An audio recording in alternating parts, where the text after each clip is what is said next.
Why did the Marines fall silent the moment she stepped off the ramp? The C-30 landed hard, its engines groaning like an old warhorse, the ramp lowering into the choking desert air. Heat shimmered off the ground in violent waves, carrying with it the taste of dust and diesel. Forward operating Base Blackwood was not a place for ceremony. Landings were routine.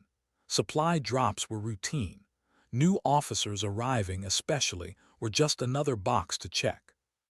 And yet, when the figure appeared at the top of the ramp, duffel over one shoulder, every idle conversation died in the sand. She walked with a balance that unnerved them.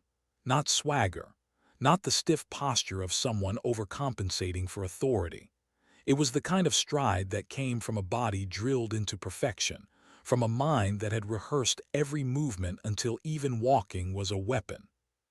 Her name was Major, gold oak leaves on her collar, a single ribbon on her chest, so plain it looked almost like a joke, a meritorious service medal, the kind you got for pushing papers at the Pentagon or running a tidy staff project back home.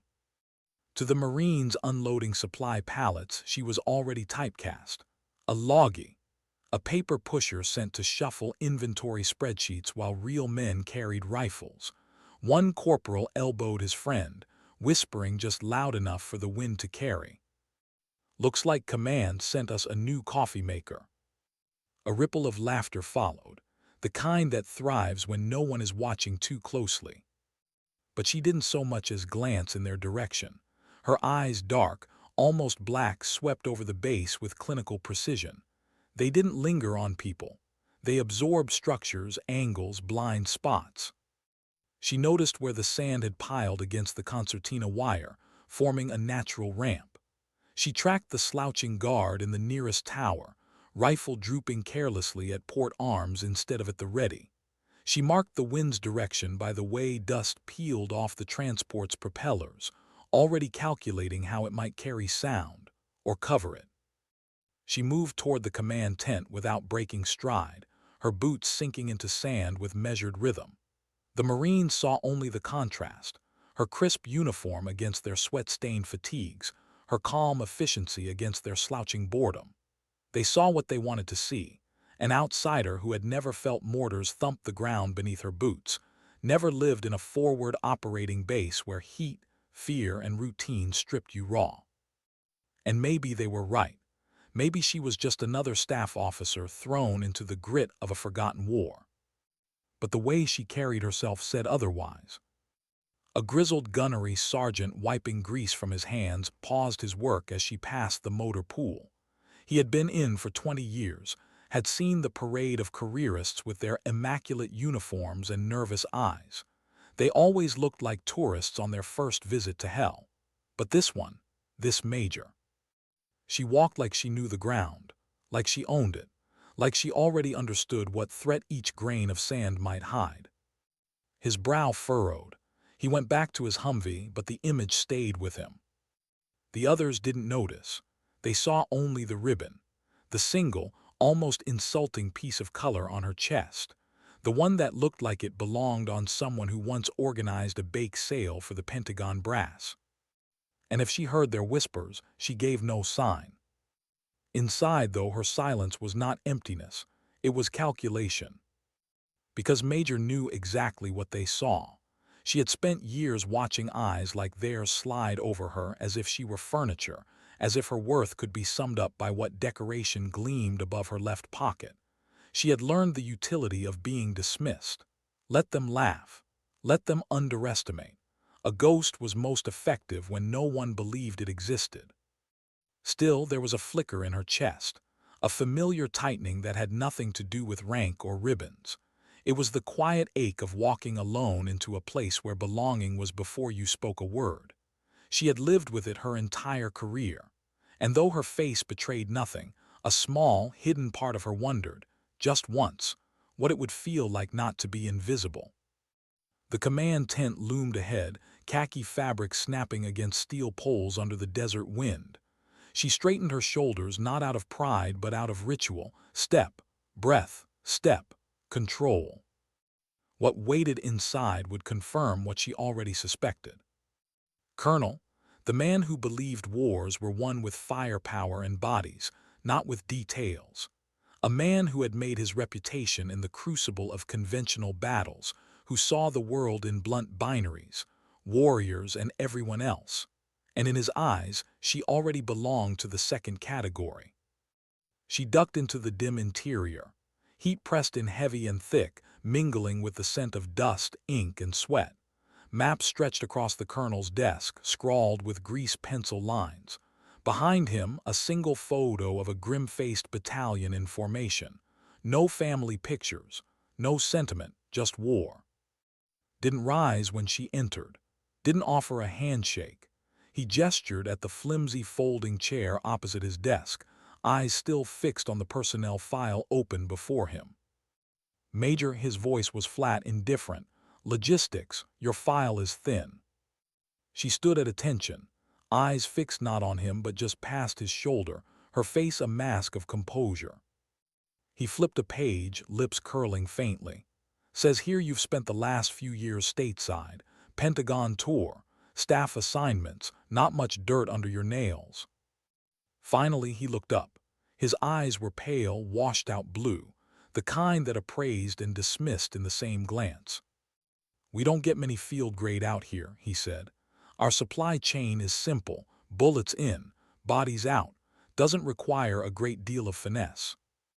The condescension hung thick in the tent, like a smothering blanket.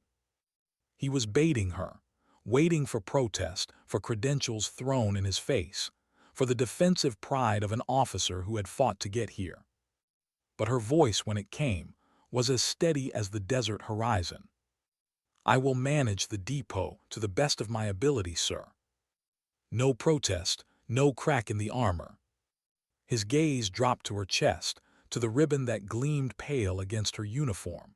A cruel smile tugged at his mouth. Meritorious service. Did you alphabetize the Pentagon's entire filing system to earn that one? The tent fell into silence, so heavy it seemed to press on her shoulders. Still, her face did not shift. It wasn't meekness, it wasn't surrender. It was something colder, something patient. Snapped the file shut with a sound like a gunshot. Your predecessor understood his role, kept the beans and bullets counted, stayed out of tactical discussions. I expect the same. You're here to manage inventory, not reinvent the wheel. Ensure my Marines have what they need when they need it. That's all. Am I clear? Crystal, sir. The word cut through the air, crisp, clipped, final. Good, find your quarters. Stay out of the way of the real work. She executed a perfect about face, boots striking the ground in precise rhythm, and walked out. He expected anger, wounded pride, a flash of emotion. He saw nothing. Only that stillness, that unnerving emptiness that wasn't meekness at all. It was the stillness of something coiled, something waiting. And though returned to his maps, muttering about paperwork officers, a knot of unease tightened in his chest. Because deep down, even if he wouldn't admit it, not yet, he knew he had just dismissed the most dangerous person on his base. And she knew it too. Why did the colonel smile when he saw her medal? Major sat in colonel's office, the canvas walls of the tent sagging faintly with each gust of desert wind. Outside, the base carried on, engines revved, boots crunched through sand, radio chatter crackled through the storm of static that never seemed to stop out here. Inside, though, the air was heavy. Still. Leaned back in his chair, his pen tapping against a personnel file. The gesture looked casual, but every beat was deliberate, an assertion of authority. His office mirrored him, bare, functional, stripped of anything that wasn't essential. A steel desk from years of use. A single map pinned behind him, its lines dark with grease pencil, each stroke drawn by his own hand. No photos of family, no trophies, just the war. He didn't look up at her at first. His eyes moved across the page, lips curling slightly as though the contents of her file were some private joke. Logistics, he said finally. The word came out flat, a category, not a role. That's what we're calling it now, isn't it? His eyes fixed on a neutral spot above his shoulder. Her body was a study in discipline, shoulders squared, hands steady at her sides, jaw relaxed. But inside, her heart was steady for a different reason. She had faced men like before, men who drew strength from the idea that power was loud, that respect was demanded, that authority came from how many times you shouted another man into silence. You've been stateside, went on. Staff tour, Pentagon corridors, the kind of postings that keep your boots clean and your uniform pressed. Tell me, Major, how much sand have you actually eaten? It was a line meant to bite, to draw blood without sounding openly insulting. A test. I will perform my duties to the best of my ability, sir. Her tone was even, unshaken. She could have explained. She could have told him that she had walked through deserts far more unforgiving than this one, that she had faced enemies who didn't fight with formations and maps, but with shadows and whispers.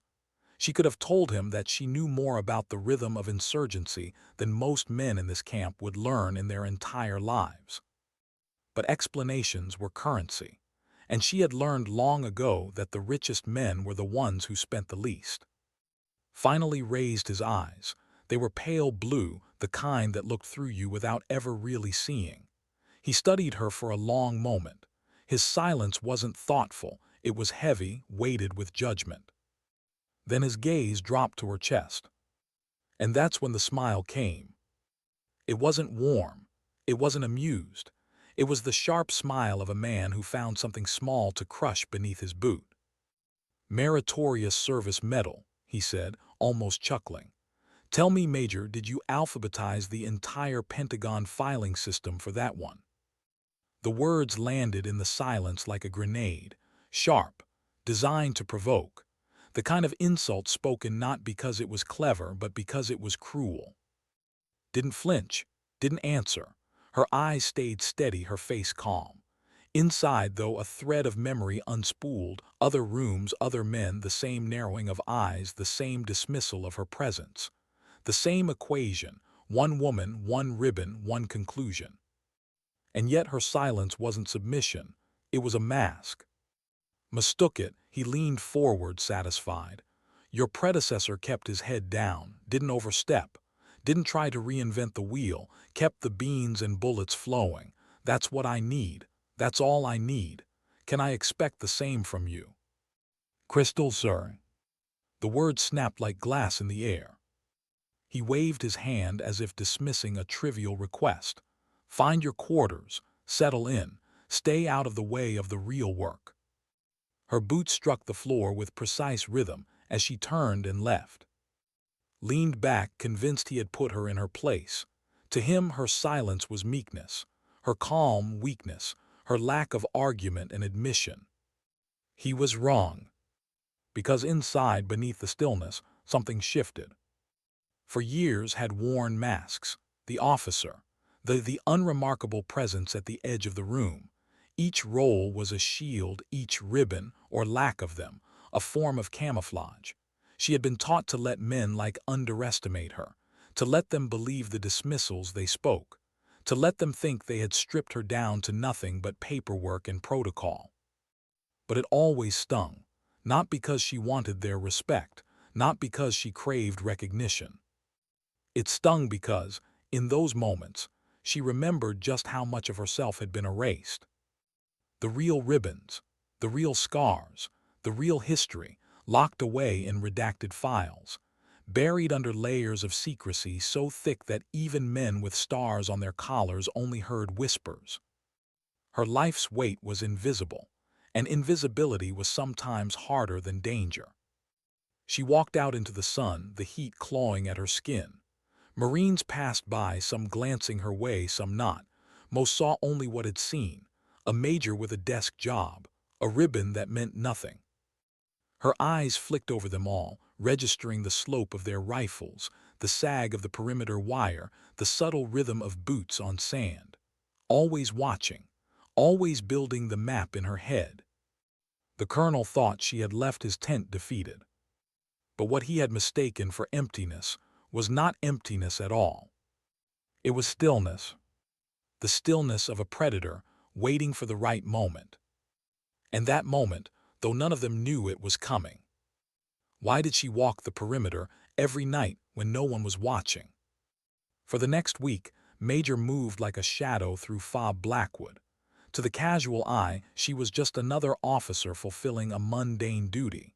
To those who worked with her in the logistics depot, she was efficient, eerily so. The numbers in the ledgers lined up. Supply requests that once took days moved in hours. Pallets were accounted for, trucks dispatched on time, maintenance schedules resurrected after months of neglect. The depot ran like a living organism under her hand, each artery unclogged, each weak muscle strengthened. But that was only the surface. Because when her workday ended, the real work began. At dusk, when others retreated to the mess hall or huddled in the shade of shipping containers, she walked. Her boots cut steady paths across the sand, but never the same one twice. Her routes shifted. Her pace varied. Sometimes she lingered near the wire, sometimes she moved between towers. To the Marines who caught sight of her, she was simply restless, a logistics officer playing soldier. But she wasn't walking. She was patrolling. Her head moved constantly, eyes scanning, ears tuned to the smallest deviations. She knew how sand shifted after windstorms, which patches crunched loudly underfoot and which swallowed sound. She memorized the scent of diesel from the generators, knowing it would mask other smells. She cataloged shadows, how long they stretched after sunset, how they bent under moonlight, where they deepened thick enough to hide a crouched body. In silence she built a map, not the kind printed in ink and issued to officers, a map carved into her bones, written in instinct. It didn't take long before she could walk the base blindfolded and still tell you where each tower sat, which corner sagged, where a blind spot lingered like a trap. And she was patient. She didn't push into tactical discussions. She didn't correct the colonel's staff, didn't offer suggestions. She sat at her corner table in the mess, nursing black coffee, and let them ignore her. Let them underestimate. Their jokes desk major, coffee maker, paper queen were just noise. She listened, she watched. There at the long tables she identified the currents that no file could show. Who laughed too loud? Who always had a story? Who deferred to whom? She picked out the corporals who drew others into their orbit, the sergeants whose tempers flared too easily, the privates who tried too hard. And then there was one who didn't try at all. Private First Class. Barely out of his teens, forgettable in a sea of faces. The kind of Marine commanders skim over in morning reports, lumped in with dozens just like him, but saw something else. When he cleaned his rifle, his hands moved with a precision too sharp for his age. Not compulsive, not sloppy. Intentional. He checked each part as though it mattered. His eyes always moving. Not distracted, not nervous. A quiet intensity. She had seen that before.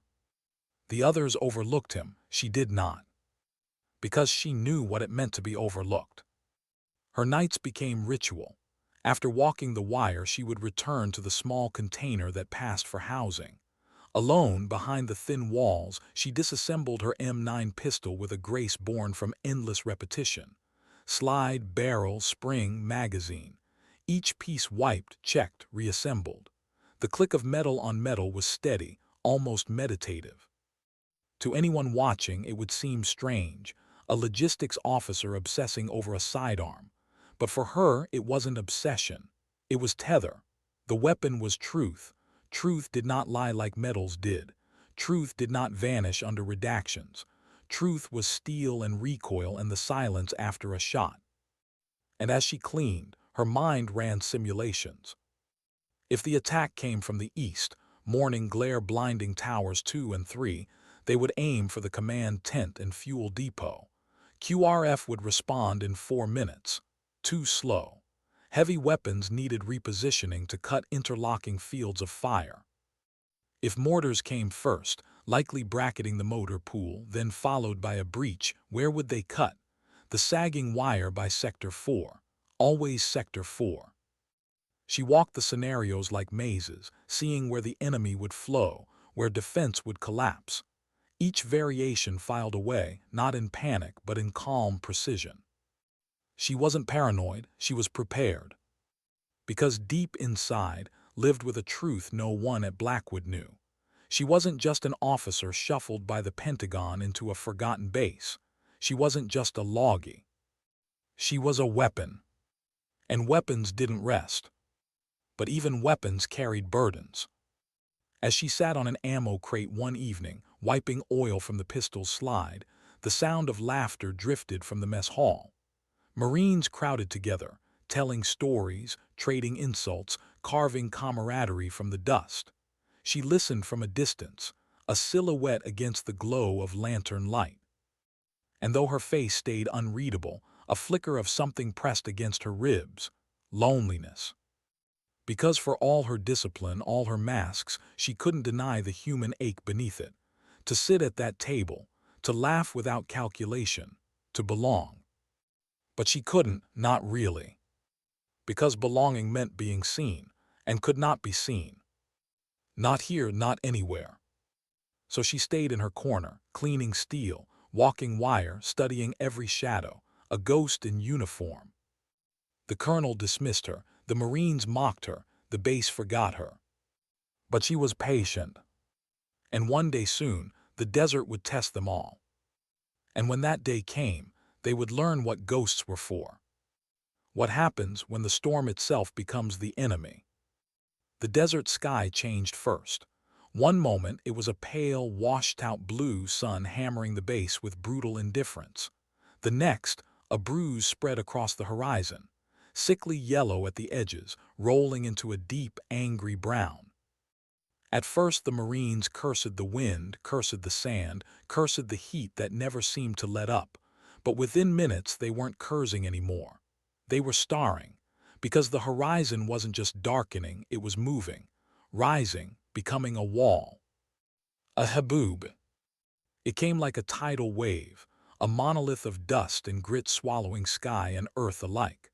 The sound reached them first, a low moan that deepened into a roar, like 1,000 engines screaming at once. Then came the wind, a violent slap against tents and towers, ripping unsecured canvas from poles, bending antennae into crooked angles. Visibility went first. The world beyond the perimeter vanished, smothered in swirling brown chaos. Then came the air itself, thick and choking, grit grinding into eyes and teeth and lungs. And with the storm came silence of another kind. Comms sputtered. Static crawled into every frequency, shredding voices into incoherent ghosts. Satellite uplinks died, the sky too thick with electricity to carry signal. Radios screamed, then failed, dissolving into shrieks of white noise. Blackwood was blind, deaf, alone. Inside the command tent, order frayed into panic. Colonel barked commands, his voice raw, but even his certainty cracked as his battlefield picture dissolved. His maps, once neat with lines and updates, became useless sheets of ink. His staff officers, used to clear data, now wrestled with failing equipment, trying to hear through static, trying to reach towers that no longer answered. "Give me a sitrep from Tower 3, he shouted. No answer. Why is perimeter comms dead? Get a runner to QRF now. Boots thundered out the door, lost instantly in the storm's howl. This wasn't in the manuals. This wasn't in training slides. The base was wrapped in a suffocating brown shroud, cut off from the world, and every standard operating procedure was blowing away with the sand. And then, just before one of the outer listening posts went silent for good, a single fragment pushed through the static. Multiple hostiles, moving with the storm. The words dissolved into nothing. But they were enough. The colonel's face drained. The storm wasn't just a storm, it was cover. The enemy was out there, and they were coming. Panic simmered just beneath the surface. Officers shouted over each other. Lights flickered, emergency power stuttering under the storm's onslaught. The air inside the tent grew heavy with fear, the kind no amount of discipline can smother. And while fought to control chaos with louder orders, elsewhere on the base, tightened the strap of a supply depot flap and listened.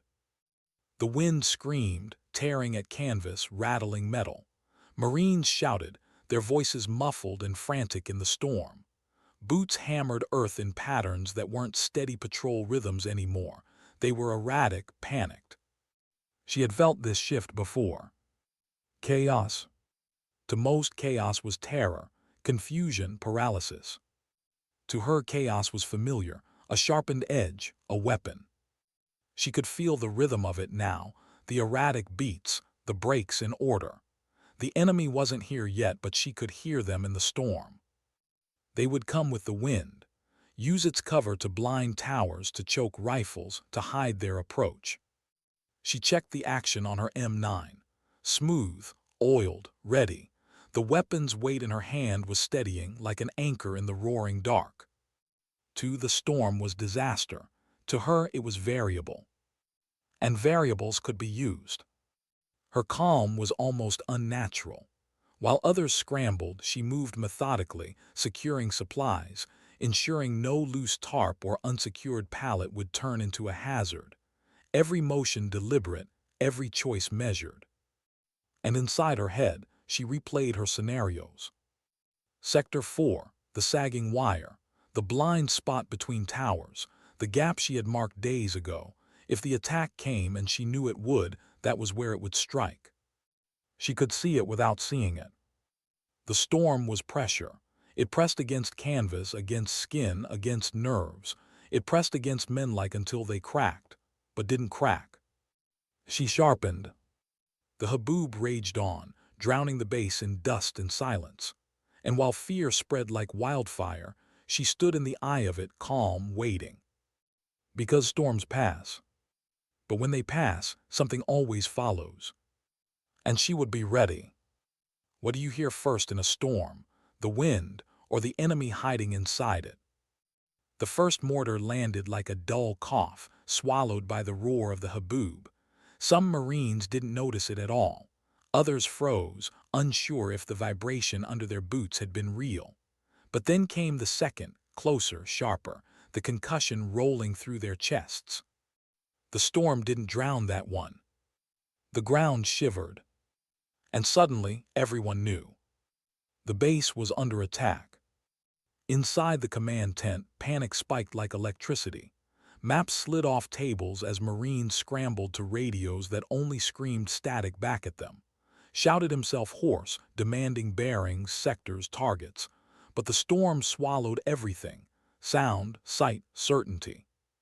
He was blind, and when a commander is blind, fear becomes contagious. "Where is the attack coming from?" roared. "Someone give me a goddamn target." No one could. Because the attack wasn't just coming, it was already inside. At Sector 4, the wire sagged, torn loose where the sand had piled against it. Figures moved in the storm, shadows within shadows, insurgents cutting through steel with practiced speed. The guard towers near them were silent, Marines hunkered down, deafened by mortars, blinded by grit. The breach opened and the enemy poured through, rifles raised, confident the chaos was theirs to command. Back near the motor pool, a young private fumbled with his headset, panic written across his dust-streaked face. The storm had erased the world around him, left him alone with static and fear. His hands shook so badly he almost dropped his rifle. Then he felt a hand firm, steady on his shoulder. He turned, half ready to fire, until he saw her. "Major." She wasn't hunched. She wasn't frantic. She moved through the storm like she could see in it, her face calm, unreadable. "Your radio," she said, not shouted, said. Her voice cut through the storm like a blade. He obeyed before he realized it, thrusting the useless device into her hand. She didn't even glance at it. She wasn't here for the radio. She was here for the fight. Her eyes tracked movement through the storm, the rhythm of distant gunfire, the direction of mortar thumps. She didn't need maps or feeds. She knew. She found them, 3 Marines crouched behind a concrete barrier. Among them, the one she had been watching all week. His rifle was ready, his eyes sharp, but he looked lost, without direction. She gave him one. On me, you two mags, 2 frags each. We're moving to Sector 4 now. Her tone left no room for hesitation. It wasn't rank that compelled them, it was something else, something harder to define. Authority, certainty. They followed, 4 shadows plunging into the storm. She led them not by sight but by instinct, one hand trailing the side of a supply container for bearings, feet cutting precise arcs through the dust. The storm wasn't her enemy, it was her ally. Its roar masked their movement. Its blindness shielded their advance. They reached the breach just as the enemy surged through. For a moment, the storm thinned, and lightning from a nearby generator lit the silhouettes of men slipping past the wire. That was all she needed. Her M9 came up, 2 shots, 2 silhouettes dropped lifeless in the sand. The enemy staggered. They hadn't expected resistance here, not yet, certainly not from her. 3 o'clock, suppress. Her voice was flat calm. He obeyed, unleashing controlled bursts that cut the enemy's momentum. The others shifted under her command, one flanking left, the other feeding fresh magazines into the fight. And she moved like a ghost. Her pistol barked with sharp, deliberate cadence, every shot purposeful, no wasted motion, no wasted breath. She didn't fire wildly. She solved problems, each bullet an answer. A grenade arced from her hand, disappearing into the storm. A heartbeat later, detonation. Screams, silence. The young Marines looked at her in awe even as they fought. She wasn't just holding the line, she was orchestrating it. Every command came seconds before they realized they needed it. Every adjustment saved them from being flanked, overrun, swallowed. 5 minutes, that's all it took. 5 minutes, and the breach was no longer theirs. Bodies littered the sand, insurgents cut down by an ambush so precise it felt preordained. The storm still raged, but inside Sector 4, there was only silence and the acrid smell of gunpowder. Stood among the fallen, chest rising steady, pistol low and smoking. Her face hadn't changed. Not triumph, not relief, just the same calm mask she had worn since stepping off the ramp. The ghost of Fob Blackwood had revealed herself. And though the others said nothing, their eyes told the truth. They had just followed someone who saw the storm differently. Where others saw chaos, she saw clarity. And where others broke, she sharpened. The colonel was still shouting into broken radios when saved his base. And not a single one of them knew it yet. What does silence sound like after a storm? It was almost unbearable. The hubbub, which had raged like a living beast, vanished as quickly as it came. The roar of sand gave way to a ringing emptiness, a desert hush so absolute that even the sound of boots crunching on grit seemed sacrilegious. The sky was washed gray, the sun a pale disk barely visible through lingering dust. The air tasted metallic, thick with the scent of smoke and cordite. And all across Fob Blackwood, Marines emerged from shelters, from towers, from half-collapsed tents, their faces drawn and streaked with dirt. They blinked into the weak daylight like men waking from a nightmare. Colonel and his command staff stumbled from the command tent, their uniforms stiff with dust, their expressions grim. They had been deaf and blind for hours, cut off from every lifeline, reduced to shouting orders into static. They were commanders stripped bare. Now, with the storm gone, they began their assessment. Word spread fast, breach in Sector 4, enemy inside the wire, Marines moving to contain. Boots carried him and his staff toward the perimeter, toward the report of fighting that had ended only minutes ago. He braced himself for carnage, his men dead, his defenses overrun. But what they found stopped them cold. Sector 4 was not chaos, it was precision. A dozen insurgents lay dead in the sand, not piled haphazardly in some desperate last stand, but spread across positions that told a story.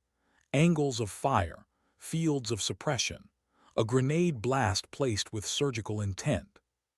This wasn't panic. This was doctrine. This was mastery. And amid the bodies, 3 Marines moved with a professionalism beyond their years. Among them, his face dusted with grime, his hands steady as he cleared weapons and checked for signs of life. Their movements were crisp, their postures changed. Boys an hour ago, soldiers now. His voice rasped. What in God's name happened here? Snapped to attention, his voice cracked but held firm. Sir, we were breached, Major Leda. His head whipped around, disbelief etched deep in his features. Major, the logistics officer. Yes, sir. His eyes gleamed, not with fear but with something else, something close to reverence. Sir, I've never seen anything like it, she knew. She knew exactly where they'd hit, exactly how to stop them. She didn't even flinch. 2 shots, 2 kills every time. Another Marine added quickly. It was like she could see in the storm, Colonel. She was already moving before they even fired. The words struck harder than the storm ever could. He stepped past them, his eyes scanning the evidence. The perfect arc of a grenade blast, the angles of fire converging into a flawless L-shaped ambush, the breach patched with wire, restaked as if the fight had been an inconvenience, not a battle. This wasn't improvisation, this was mastery. And then he saw her. 50 yards away, Major walked the wire line, checking the new stakes herself. Her uniform was filthy, streaked with blood from a shallow cut at her temple. Her hair clung damp to her forehead, but her movements still calm, still precise. She wasn't celebrating. She wasn't even acknowledging the Marines gathering behind. She was just working, securing the perimeter, as if saving the base had been nothing more than another line item on her ledger. Approached, his staff trailing behind. His boots crunched against sand, loud in the silence. Major, his voice no longer carried condescension. It carried weight stripped raw of ego. Report. She turned to face him. Her expression was unreadable, the desert itself reflected in her dark eyes. The breach in Sector 4 is secure. Enemy losses, 12. Friendly losses, none. I recommend resitting the M240 emplacement to cover blind spot grid 47. No pride, no anger, no defiance, just facts. Stared, for once in his career, words failed him. Behind him, whispers rippled through the gathering crowd. The same Marines who had smirked at her ribbon a week ago now watched her like something unreal. The story spread even as they stood there. The loggy major who fought like a demon in the storm.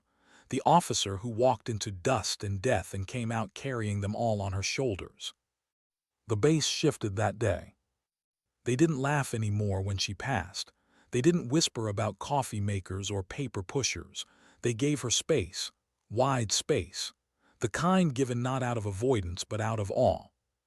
To them, she was no longer invisible. She was something else, something they didn't yet understand. And two, the realization was worse. He hadn't just underestimated her. He hadn't just dismissed her. He had been blind to the most dangerous weapon on his entire base. And now he couldn't unsee it. Because had not only survived the storm, she had owned it. What do you do when the order itself feels like a death sentence? A week passed after the storm. Blackwood looked the same, dust blowing across the wire, the stink of diesel and sweat, the constant grind of routine. But beneath the surface, everything had changed. Major still moved the same way, still filed her paperwork with perfect efficiency, still walked her ghost-like circuits around the base. Yet the way the Marines looked at her was different. Where once there had been laughter, now there was silence, wide-eyed respect, uneasy awe. They didn't joke about coffee makers anymore. They watched her pass with the same tension a man gives an unpinned grenade. And Colonel felt it most of all. Every time he saw her, a knot pulled tight in his chest. He replayed the breach in his mind, the bodies, the precision, the way her Marines spoke her name with reverence. He saw her quiet face delivering reports like the fight had never happened. She was a weapon, he knew it now, a weapon in his arsenal he didn't understand, and that terrified him more than the storm. Then came the order. It arrived in the dead of night, a scrambled satellite burst pushed through after hours of static. The message carried one directive, stamped with a seal rarely saw. It was cold, concise, unyielding. An asset, Viper, had been compromised deep inside insurgent territory, 100 miles north. Not just an informant, a high-ranking defector with intelligence capable of ending a regional conflict. Extraction was required, immediate. But there was no window, no support, no air cover. The area was thick with anti-air defenses. Any platoon-sized movement would be spotted and cut down before they crossed the first ridge. The order's final line was brutal in its clarity. Use any and all available assets. Stared at the map for an hour. Red circles marked enemy strongholds. Patrol routes crisscrossed like a net. To send a platoon would be suicide. To send nothing would be disobedience. He thought of her. When he finally called for Major, the air inside his office was different. The first time she had entered, he hadn't stood. Now he was already on his feet, a mug of coffee in his hand. He gestured for her to join him at the map table, not across from his desk. "Major," he said quietly, almost careful, "I have an impossible situation." He explained everything, the defector, the patrols, the danger. His voice carried none of the condescension from before. By the time he finished, his throat was raw. He tapped the map. "They want me to send a team in there. It's suicide. I won't order my Marines to walk to their deaths. But—" He hesitated, then met her eyes. "The directive says I can use any and all assets. I'm not ordering you. I'm asking, can this be done?" The tent fell silent, the only sound the rustle of canvas in the wind. Stood over the map, her dark eyes scanning the terrain. She didn't see the red circles as barriers. She didn't see the patrols as walls. She saw cracks, patterns, pathways. Her finger traced a thin line across the page, weaving through dry riverbeds and ravines. Terrain no commander would consider passable at night. She paused at a ridge marked with a small relay tower. "Their comms are centralized here. If it goes down, they're deaf for 30 minutes. That's a window." Then she tapped a dirt road miles away. "The regional commander has a habit, local tea shipments. Every other night this truck passes here, a distraction, enough to mask movement." Stared tea. She looked up. Her expression was flat, her tone quiet. "Patterns create windows." Then finally, "I can do it, but I'll need a small team. Volunteers only, full autonomy. No radio contact until I choose. And I want PFC." Didn't even pause. "He's yours, whatever you need." That night 4 Marines slipped into the desert. No fanfare, no briefing to the wider base, just shadows dissolving into darkness. Moved with them, heart pounding, rifle clutched tight. To him, it felt like walking behind a phantom. Led them without hesitation, every step chosen with uncanny certainty. She knew where the rocks broke into silence, where goat trails cut unseen paths through ravines, where enemy patrols would shift before the enemy themselves even knew it. Hours passed. They didn't fight, they didn't run, they flowed. At the relay tower, she didn't destroy it. Instead, she knelt in the dirt, a small device in her hands, fingers moving with practiced precision. Within minutes, the tower broadcasted a looping "all clear" to the enemy network. The patrols never knew they were blind. At the road, she didn't ambush the truck. She scattered nails, listened as tires popped, as the driver cursed in the dark. By the time he pulled out a spare, they were already crossing the open ground he had unknowingly shielded for them. No gunfire, no noise, just silence and inevitability. When they reached they found him, Viper, hiding in a cellar, feverish, terrified. He flinched when the door opened, expecting death, but then spoke. Not English, his own dialect, soft, calm, steady. He sagged into her hands like a drowning man finding shore. And just like that, they were ghosts again, fading back into the desert. By dawn, they reappeared at Blackwood's gate. No casualties, no shots fired, the asset alive, the mission finished. Would never forget it. To him, it was the night he followed a woman who turned war into a game of inevitability, who didn't just fight battles, she bent them. And to the colonel, watching them reappear from the mist, it was something worse. Because now he wasn't just uneasy, he was afraid. Not of her, but of what she really was. What happens when a ghost finally steps into the light? The four of them appeared at the gate just before dawn, moving out of the desert haze like silhouettes conjured by the rising sun. The guards nearly dropped their rifles. No one had expected them back, not alive, not whole.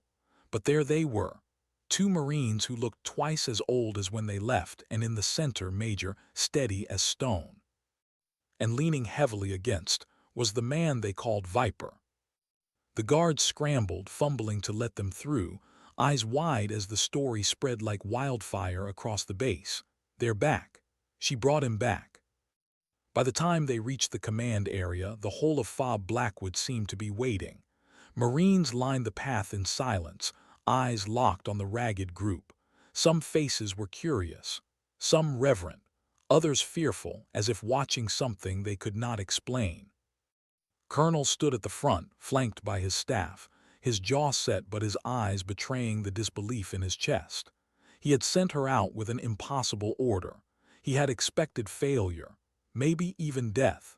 Instead, she was walking back into his camp carrying the impossible in her shadow. The medics rushed forward to take Viper, but he resisted, staggering past their hands. His eyes scanned the crowd, frantic, until they found her. He stumbled toward her, his face a mask of exhaustion and awe. He said nothing at first, just pressed his forehead almost to her chest, his body trembling. Then, in rapid bursts of Pashto, he began to speak. Most couldn't understand the words, but they didn't need to. His tone carried everything: reverence, gratitude, wonder. Then he reached beneath his torn shirt and pulled out a cord. Hanging from it was a coin, but not a coin any Marine recognized. It was dark, jagged, not polished like U.S. challenge coins. It looked old, worn, secret. He pressed it into her hand with shaking fingers. His eyes burned into hers, then shifted past her to Colonel. One word in English. Clear, sharp, heavy. Spectre. The crowd rippled. The word meant nothing to most, just a name, but to it hit like a round to the chest. Spectre. He had heard it whispered before. Late at night, in secure briefings, over glasses of whiskey in rooms with no windows. Not a soldier, not an officer, a ghost. A rumor stitched from fragments of classified missions too impossible to believe. A solo operator, a phantom attached to the most secret tier of the Joint Special Operations Command. No photo, no file anyone could read, just stories. The Spectre was said to dismantle terror cells alone, to topple warlords without leaving a trace, to avert wars before they began. Some claimed Spectre wasn't even real, just a myth stitched from a dozen operatives' deeds. A bedtime story for generals who needed to believe in monsters that fought for them. And yet here she was. Major standing in his base, wearing a logistics officer's uniform. A single, meaningless ribbon on her chest. His blood ran cold. Because now the pieces fit. The calm, the silence, the storm, the breach. The mission no one else could have survived. Spectre. The colonel turned and almost ran back to his office, leaving his staff bewildered. He slammed the door, fingers trembling as he logged into the secure terminal.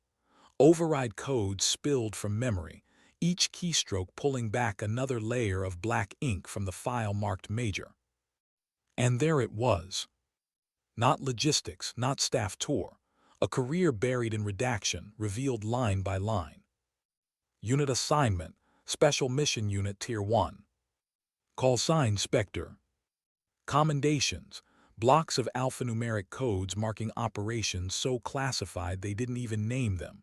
A Distinguished Service Cross, multiple silver stars, a Navy Cross, bronze stars with valor, awards stacked in a list that would have covered her chest in a cascade of ribbons if anyone had been allowed to know. Instead, she wore one, a meritorious service medal, a disguise. Her whole career was camouflage. And Blackwood had not been her assignment. It had been her exile, a decompression tour, a quiet posting meant to bleed the ghosts out of her before she disappeared into civilian life. They hadn't sent a paper pusher to his depot. They had sent him a legend. When emerged again, his face was pale. The Marines watched as he crossed the parade ground straight toward her.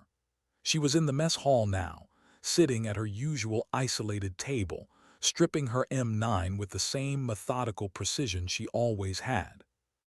The room froze. Every eye followed the colonel's boots. When he stopped before her, his hand moved to her chest, to the lone ribbon pinned there. The room tensed. Some thought he would rip it away in humiliation, punish her for making him look small. Instead, his fingers unpinned it carefully, almost reverently. He held it in his palm a moment, staring at the pale ribbon like it was an insult. Then he reached up to his own chest, unclipped the highest medal he had ever earned, a silver star from, and pinned it onto her uniform. The mess hall went silent. "This," he said, holding up her discarded ribbon, voice thick, raw, "is an insult." He stepped back, his posture rigid, and raised his hand in the sharpest salute of his life. It wasn't a colonel saluting a major. It was a soldier saluting a legend. And for the first time since she had stepped off the ramp, moved differently. Her face shifted, just slightly. Weariness, maybe, or something deeper. She rose, returned the salute with perfect precision, then lowered her hand. The spell broke. Shot to his feet, chair scraping across the floor. His hand snapped to his brow. Then Martinez. One by one, every Marine in the hall rose, saluting in silence. Not because of rank. Because of who she was. Because of what she had done. Because sometimes, even ghosts deserve to be seen.